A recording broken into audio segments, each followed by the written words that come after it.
Hey guys, welcome. It's good to be with you. We just want to finish talking off today about convictions. We've spoken about people who have public convictions, and those are the convictions and the beliefs that they say when they want other people to believe them.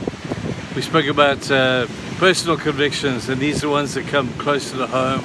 These are the ones that we say and we really think we believe them, but we only know we believe them when we pass a particular test.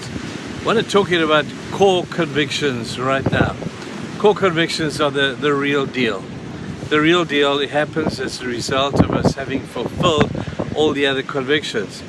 When we fulfill our public convictions and we are faithful to that, then we move on to the personal ones.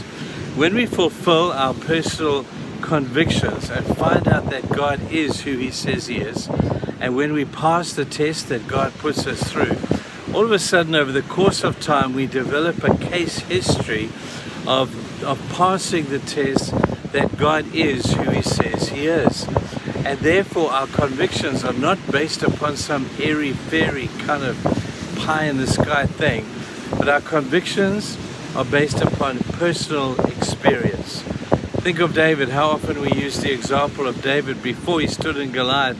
He had a core conviction that he could bring that giant down. He knew, because he had passed the test of the personal conviction when he took on the lion and then the bear.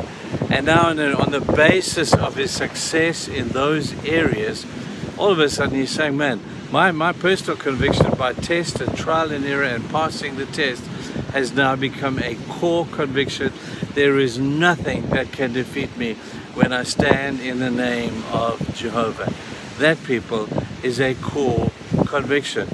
Now, many of us will look around and say, well, let's give you another ridiculous example. You know the one about the tightrope walker, how he walks backwards and forwards and everybody's cheering, and he walks out on his tightrope and he does a whole lot of tricks, and he takes a chair out and he does a whole lot of really spectacular stuff on his tightrope. And he returns and he says to a guy, he says, hey, do you believe that I could carry you across on my tightrope? And the guy says, man, of course you can. To which the tightrope walker says, well, get on my back and let's test your conviction. You see, his conviction that the tightrope walker could do what he said he did was based upon the tightrope walker's public proclamation and his public conviction, that it turned into a personal conviction because he proved it. He proved his public conviction. Now the test was on the other foot, where he said, do I believe that this guy can do it for me? I'm sure he did believe it, but his fear would have stopped him, his intrepidation would have stopped him, just in case he never quite clinched that deal. But I guess in life it's a lot like that as well, hey people. You know, the ideal is that our faith should grow, that we should hold on to that which we have.